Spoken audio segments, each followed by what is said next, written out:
Ang Ginoo maanaa kaninyo. Maanaa usab kanimo. Pagbasa gikan sa Santos nga Ebanghelyo sumala ni Mateo. Himayaon ikaw, O Ginoo. Si Jesus mipauli sa lungsod nga iyang gipuy-an. Nagtudlo siya didto sa ilang sinagoga ug natingala ang nakadungog kaniya. Diin man niya kuhaa kining kinaadmana nangutana sila. Ug unsa may ikasulti nato bahin sa iyang mga milagro. Dili ba siya mauman ang anak sa panday? Dili ba si Maria man ang iyang inahan ug ang iyang mga igsuon? Sila si Santiago, si Jose, si Simon ug si Judas. Dili ba ani aman magpuyo dinhi ang tanan niyang mga igsuong babay? Diin man niya kuhaa kining tanan. Tungod niini gisalikway nila siya. Ug miingon si Jesus kanila, ang usa ka propeta tinahod bisan diin gawas sa lungsod nga iyang gipuy-an o sa iyang kaugalingong panimalay. Busa, wala siya muhimog daghang milagro didto kay wala man sila'y pagtuo. Ang Ebanghelyo sa Ginoo. Dayon ikaw, O Kristo.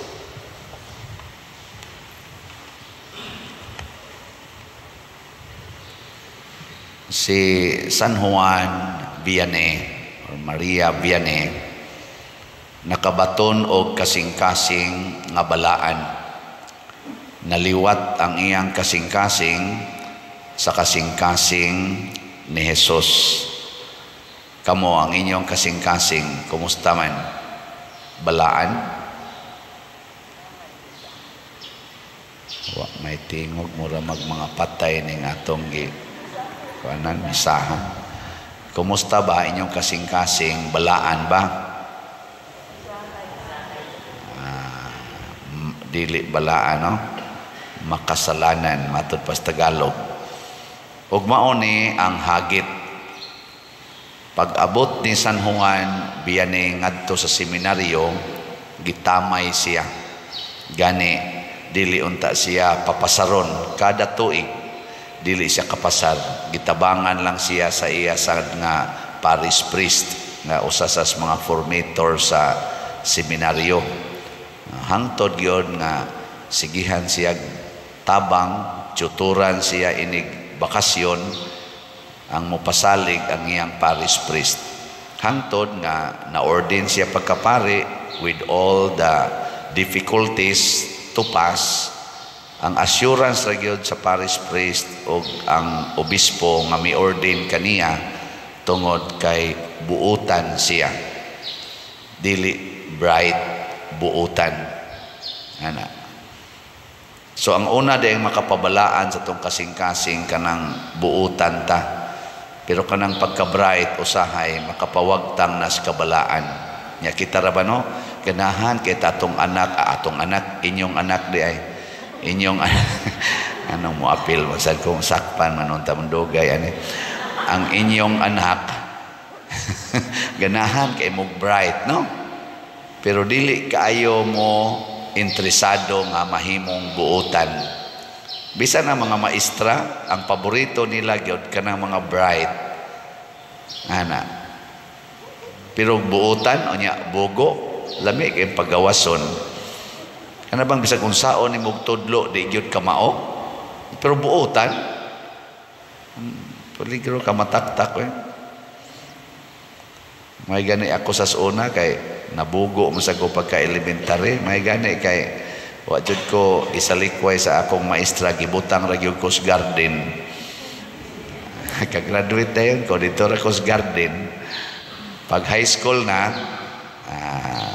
kuan ako ato mura na bright mo tong nakapasar gyud ko kahuman ko college hangtod pagkapari nibugo na sad ko for first few months nya na bright na sad, nakapasar na sad pagka the rest of my 9 years sa seminaryo.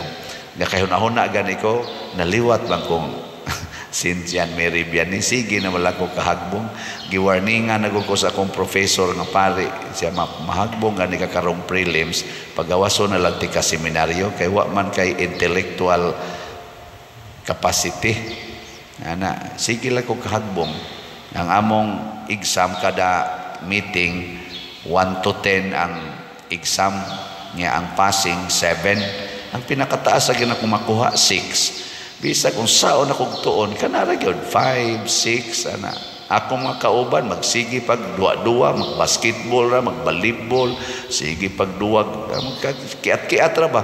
Sus ma-perfect man ini kaugma. Ako purting tuon ako 5 ra man gyud ko tog usay 6. Nana, nako iya naliwat man tay kong San Juan Maria Vianney. Pero akong kasing-kasing sige jud kong ingon nga kadaghan ra man ako gibiyaan akong trabaho, biyaan ako akong uyab, biyaan ako akong pamilya, biyaan ako nya hagbong lang ta aning exams dinhi.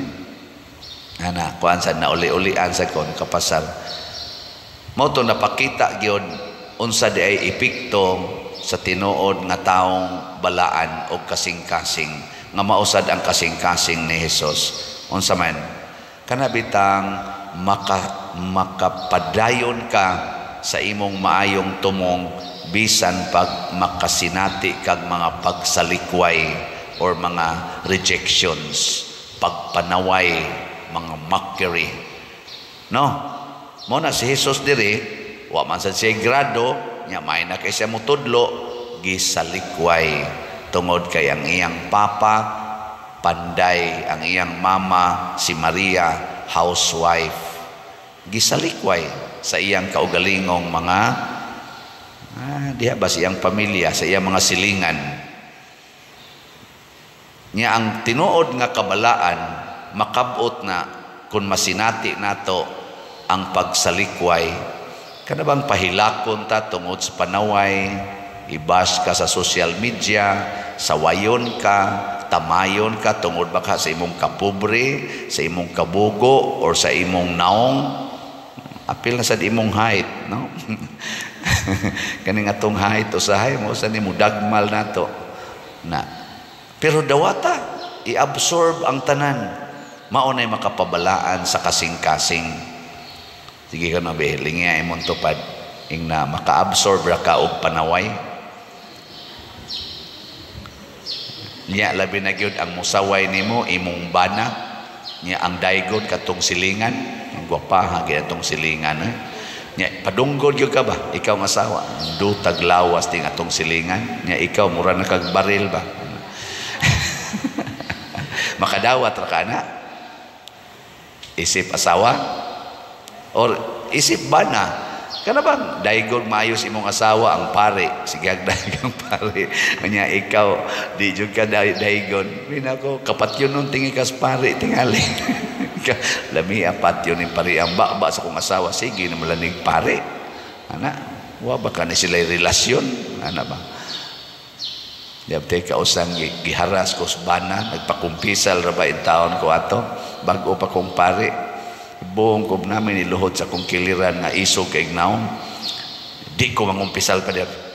Ni ako kay ako ning susihon. Unsa man namoy relasyon sa akong asawa? Kinsa man ka? Nako kinsa man ka o ana ka?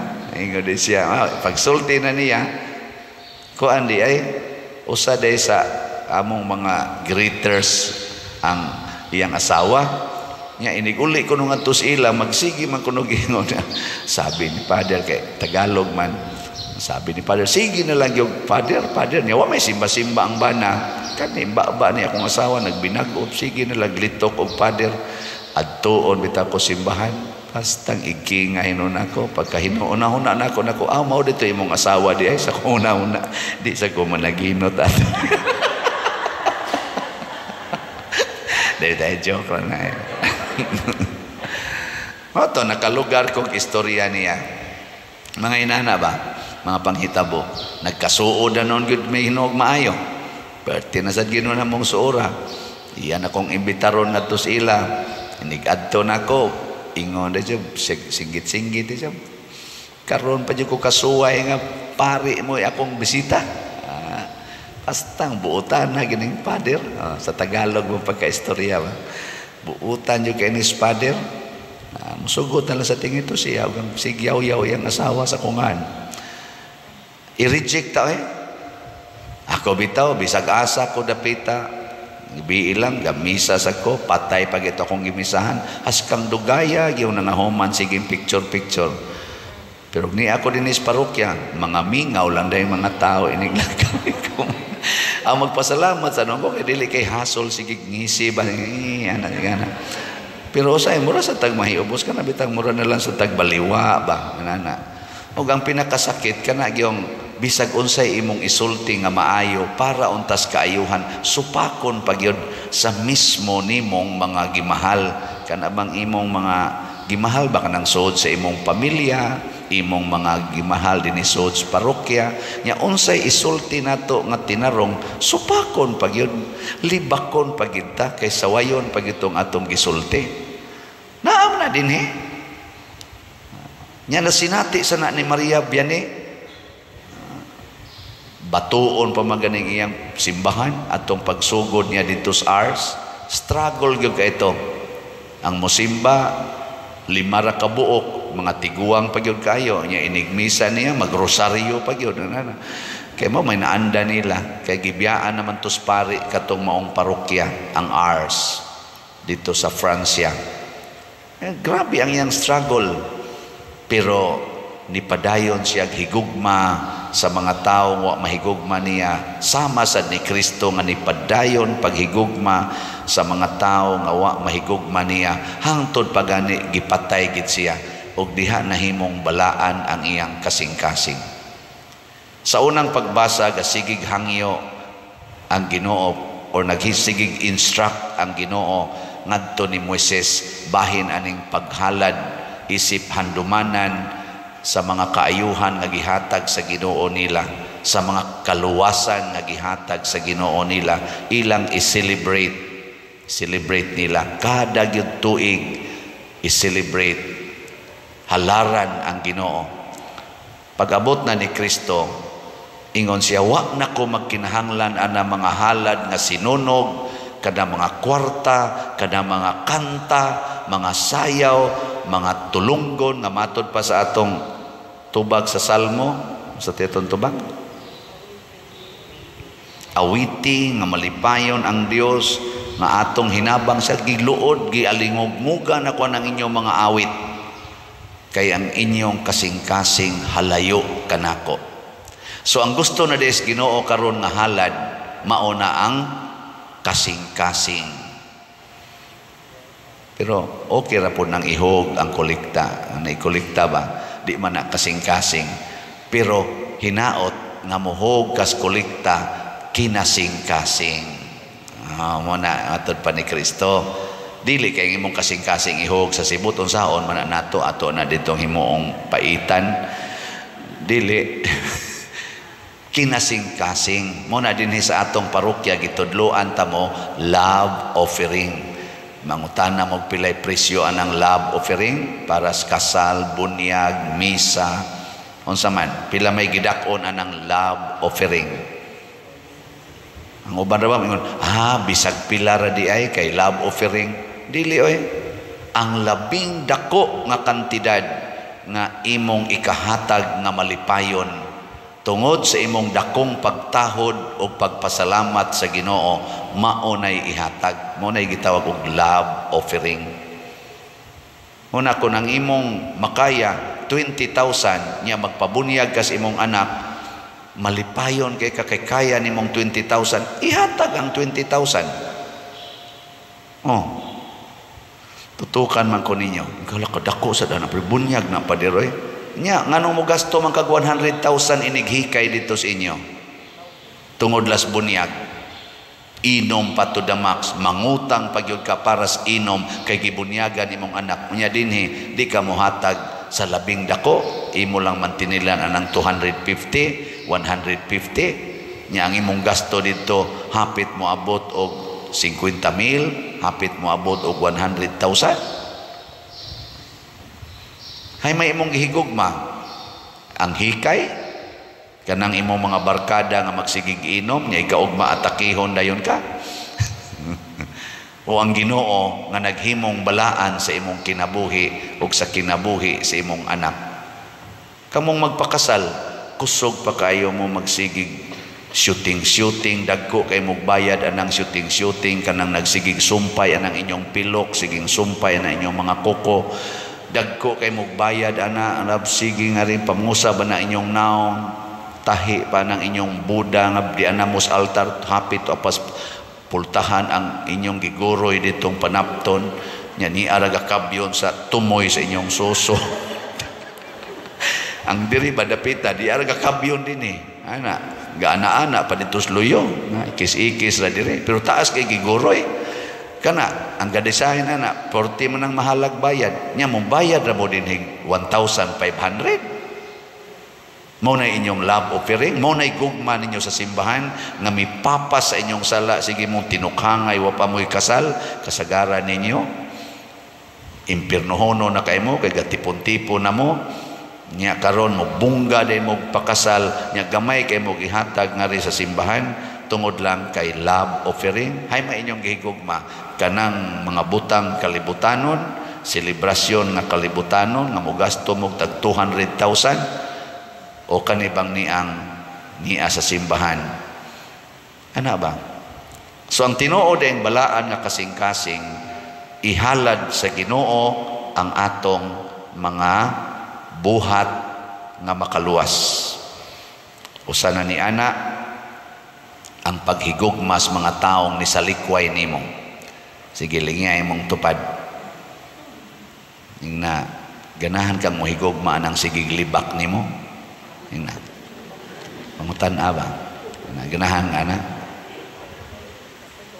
niya kon mayngon sa di madaoy ana ing nasugod karon ato na silang higugmaon kay mao nay makapabalaan nato nya si San Juan Maria Vianney misustinir siya ni padayon siya higugma sa iyang katawhan dito sa Ars, and after mga 10 years nahimo ng balaan ang mga tao sa Ars.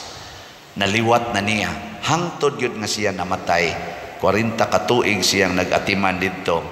Hangtod karon ko no, pamukaadtoan ng Ars. Daghan namang ni pilgrimage dito. Ako mga kailang mga pari. Nindot ko no kaayo ang ambience dito.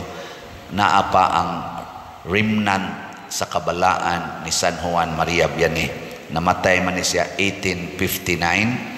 At age 73, hangtod ko no karon, nindot kay paminahon ngadto ang mga tao, balaan ko no gyapon.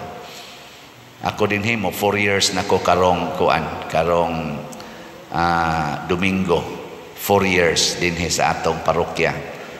Ambot na balaan baka mo din na nakadungog na mo nga moingon ang mga tao nga nindot kaayo ang San Vicente Ferrer sa Liluan kay ang mga tao babalaan kay mga naong.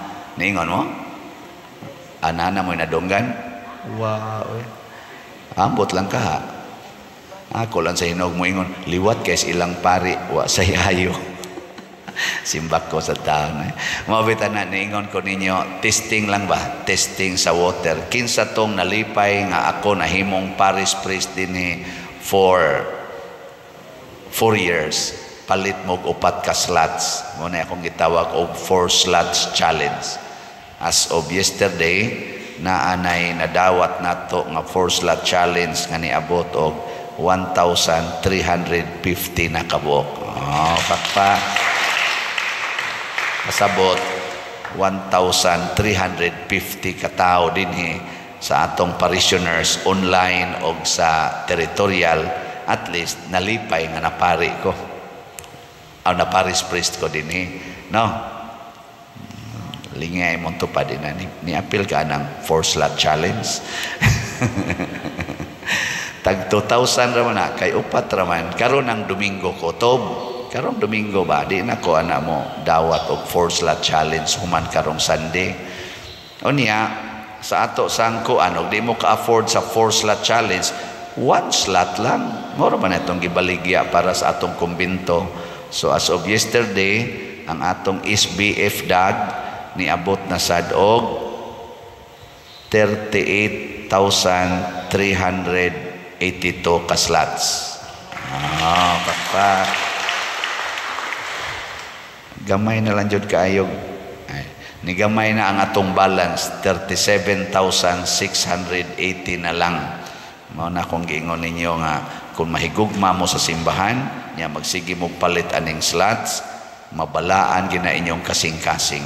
Ngano man, kay ang mubalik ninyo mao ang daily abundant graces, dili material lang kundi grasya nga mousab sa inyong kasing-kasing. Naay mitex nako na portigid niyang daghanag utang na problema na gid siya. Nga sa sige kuno niyang paminaw hangtod na challenge siya pagpalit og slot, karon kuno wap agid siya kabayad sa utang. Ingon siya ngano man ingong uban makabayad mas utang ako, ni palit ko makaduha na og slot ni Father, wap amajud ko kabayad sa utang mo to. Ni text na lang siya nako, ni palit ko Father pero naputos pagyud ko sa utang karon. Ako din gitiksan, unsa may imong gibati? Siya lahi gyud kay Father, kay karon sa una maratol man ko tungod sa kadaghas utang, karon relax nako. Kana sunod ana adto nakaspresuhan.